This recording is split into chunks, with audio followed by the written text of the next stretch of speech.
Je mŕtvý Jozef Kútnik Šmálov, kňaz?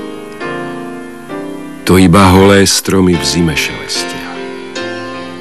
7 bolestná patronka naša, neopúšťaj nás. Ó, matka cirkvi, naša pani, po tomto putovaní ukáž nám Ježiša. Takto zneli slová básnika Janka Silana v rozlúčkovej básni nad otvoreným hrobom svojho najlepšieho priateľa, ktorým bol Jozef Kútnik Šmálov, literárny vedec, historik, prekladateľ, kultúrny pracovník a katolícky kňaz. Poznanie jeho osoby je pre súčasníka zahalené temnotou 50. rokov. Donedávna bol zámerne vyraďovaný z našej kultúry a odsúvaný na samý okraj spoločnosti. Napriek tomu, že vyše 50 rokov zasahoval tvorivo do viacerých literárnych a vedeckých oblastí, nebol ani raz uvedený v encyklopédiách, ktoré vyšli v komunistickom období.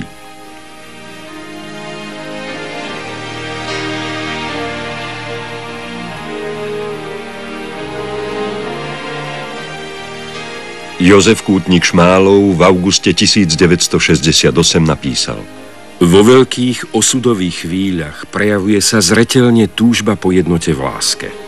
Preto nejaký plač, nejaké zúfanie.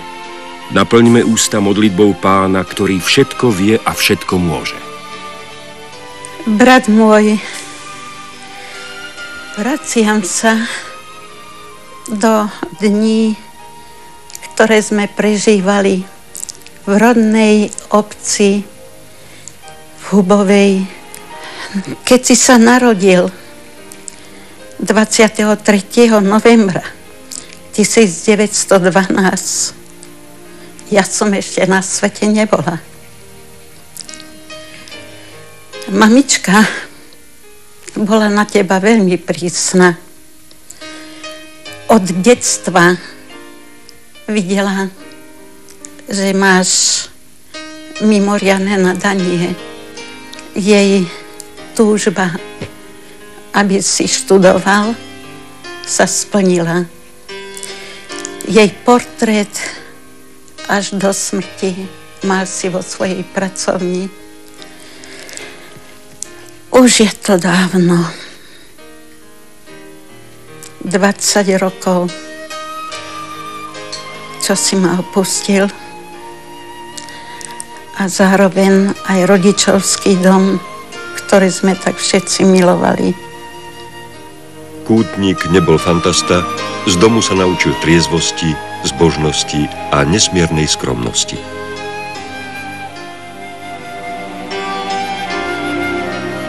Stredoškolské štúdium absolvoval Jozef Kútnik Šmálov na 3 gymnáziách: v Ružomberku, Levoči a kláštore pod Znievom. Súčasne začal publikovať v časopise Rozvoj. Po maturite sa rozhodol študovať teológiu na spišskej kapitule.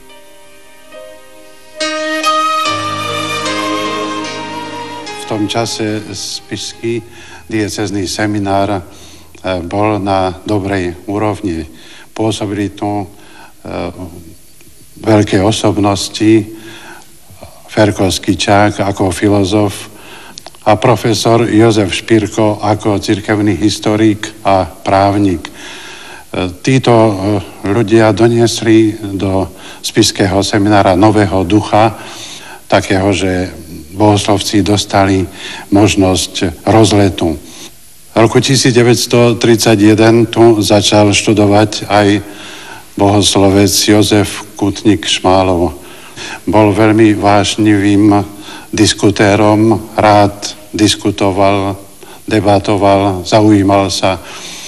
A zo svedectva starších kňazov vieme, že aj v seminári už ako mladý bohoslovec bol takým, aj keď osobne bol takej búrlivej povahy, predsa seminárska výchova ho usmernila správnym smerom.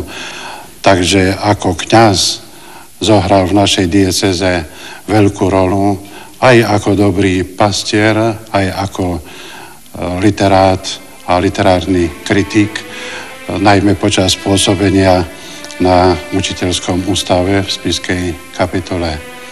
5 rokov bohosloveckých štúdií to nebola u kútnika línia priama, rovná a hladká. Boli tu výšky, pády, priepasti i zlomy. Zriedka stál bohoslovec Jožko na pevnej pôde. Mladosť nebola pre neho bezstarostný let. Celých 5 rokov v seminári zvádzal ťažký boj so sebou, so svojím povolaním. Kňazom vždy chcel byť a chcel byť dobrým kňazom a toho trápilo, či pri jeho povahe tým dobrým kňazom bude. Mal jedno ohromné šťastie, že v seminári našiel niekoľko vynikajúcich ľudí. Títo ľudia nezabíjali jeho letoru, nezabíjali jeho výbušnosť, ale ju viedli, nabádali ho k tomu, aby vždy za všetky okolností hľadal pravdu, aby za to pravdou išiel, napriek rôznym prekážkam, ktoré sa mu stávali do cesty. Po vysviatskej kňazskej, ktorú prijal z rúk spišského biskupa Jana Vojtašáka, nastala preň normálna situácia, do ktorej sa dostávajú všetci mladí kňazi. Prechádzal z jednej kaplánky na druhú kaplánku, vykonával normálnu dušpastierskú činnosť. Biskup Vojtašák však mal ohromný cit pre mladých ľudí. Vycítil v tom mladom kaplánovi, v tom mladom kňazovi, že je niečo viacej. Na základe toho biskup Vojtašák sa rozhodol, že ho pošle na ďalšie štúdia do Bratislavy. Kútnik ešte ako študent začal veľmi vehementne literárne pracovať. Uverejňoval svoje práce vo významných vtedajších časopisoch, v časopise Žád, v časopise Kultúra, v časopise Rozvoj a v mnohých iných. Začína prekladať významné diela svetovej literatúry z poľštiny, z francúzštiny, ktoré potom vychádzajú v slovenskom jazyku. Neskôr sa však začal venovať predovšetkým literárnej kritike, pretože oblasť literárnej kritiky na Slovensku vtedy nebola vykrytá. Literárnych kritikov bolo veľmi málo. V dôsledku toho radšej sa zrieka vlastnej literárnej činnosti, zrieka sa poézie, zrieka sa vlastnej prózy a stáva sa jedným z veľmi významných slovenských literárnych kritikov. Nie je náhoda, že okolo neho sa združuje celý rad slovenskej katolíckej kresťanskej inteligencie. Neboli to len kňazi, boli aj mnohí laici medzi nimi. Treba spomenúť spomedzi kňazov napríklad Hanusa, Páľa Olivu Ušáka, ďalej Janka Silana, s ktorými boli veľmi úzko spriateľení. Ale aj historika Jankoviča, Harčára, Antona Harčára, ďalej Fronca, Belu Fronca a mnohých iných. Títo naozaj sú ohromne priťahovaní silou kútnikovej osobnosti a sami sa vyhlasujú za kútnikovú generáciu. Katolíckym kultúrnym centrom vtedajšej doby bol spolok svätého Vojtecha. Pre skupinu kútnikovcov však sa zdal ten spolok svätého Vojtecha byť príliš konzervatívny. A tak došlo k veľkému napätiu medzi nimi a medzi spolkom svätého Vojtecha. Napokon sa dohodli na tom, že kútnik prevzal vedenie edície Svet.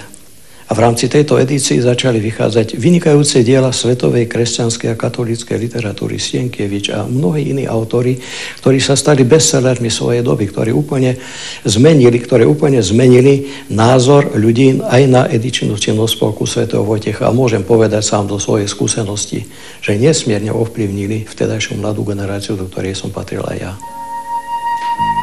Kútnikovo pracovné nasadenie vyžadovalo mnoho síl. Napriek tomu ho v školskom roku 1942 biskup Vojtašák povoláva na učiteľskú akadémiu. Jeho životná krivka sa druhý raz pretína so spišskou kapitulou. Stáva sa profesorom filozofie a slovenského jazyka.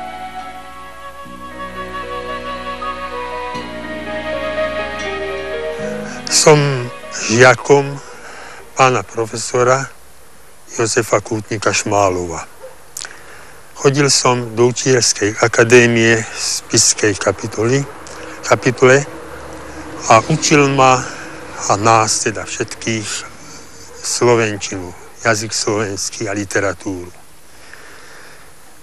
Naň spomínam veľmi rád, pretože ako učiteľ viem oceniť jeho učiteľské kvality. Bol mimoriadne náročný. Často vzbudzoval až strach u študentov, ale pri tom všetkom sme ho radi mali a radi počúvali. Pretože to, čo nám dával, už vtedy sme pocítili, že pre učiteľa je nesmierne dôležité. Bol to človek rázny a vidieť, že mal akoby v krvi práve to učiteľské, to pedagogické, pretože viac sa venoval práve tejto oblasti ako oblasti kňazskej, čo sa týka práce s nami. To nechával na katechéta a on sa venoval odbornosti. V máji roku 1943 profesor Kútnik sa definitívne rozchádza so spolkom svätého Vojtecha a so svojou skupinou zakladá nakladateľstvo Obroda. Jeho riaditeľom sa stáva jeho priateľ profesor Belo Fronc. Môj otec Belo Fronc pracoval v Slovenskej lige, keď ho pozvali Kútnik Šmálov a profesor Ladislav Hanus do Ružomberka, kde založili nakladateľstvo Obroda, ktoré sídlo bolo v Leve. Leve bolo tlačiareň, ktorá patrila spišskému biskupstvu.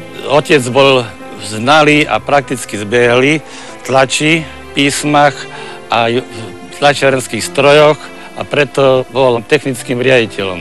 Rozbeh bol sľubný, žiaľ netrval dlho, pretože zasiahli vojnové udalosti. Je obdivuhodné, aké množstvo titulov Obroda za jediný rok svojej existencie vydala. Sú to tituly, bez ktorých si nevieme predstaviť kultúrny rast Slovenska. 7. decembra 1945 napísal som list, ktorý sme rozposlali známym, v ktorom som oznamoval, že v Košiciach na Slovenskom východe plánujeme založiť vydavateľské družstvo, ktoré by sústreďovalo kresťanských kultúrnych pracovníkov. V máji 1946 v Liptovskom Hrádku sme sa stretli pracovníci bývalej Obrody a ja spolu s nimi. A tam sme sa dohodli o vydávanie časopisu Verbum, aj družstvo, že sa bude volať vydavateľské a nakladateľské družstvo Verbum. Kútnik s Froncom pripravili prvé číslo Verbumu. A to vyšlo 1. novembra 1946. Ja som tam vystupoval ako predseda družstva i ako zodpovedný redaktor Verbumu. Dušou časopisu Verbum bol Jozef Kútnik, technickým vedúcim družstva, ako aj v Obrode, bol profesor Vojtech Fronc. Vydavateľstvo Verbum malo až 7 edícií a mesačník nestačil do pytu. V marci roku 1948 násilným zásahom štátnej moci nastal koniec činnosti Verbumu a tým aj koniec jednej literárnej skupiny Kútnikovej generácie. Poslednou knihou, ktorú Verbum vydalo, bola Lipertová kniha Človek Jób hovorí s Bohom. Akoby symbolicky po jej vydaní sa začalo obdobie, ktoré Kútnik nazval dobou Jóbových zvestí. Zlomili vodvoje i Kútnikov život. Minulosťou bola kapitulská existencia, minulosťou bola výchova dorastu aj vydavateľstvo Verbum. Všetko zlikvidované, seminár zatvorený, biskupy uväznení.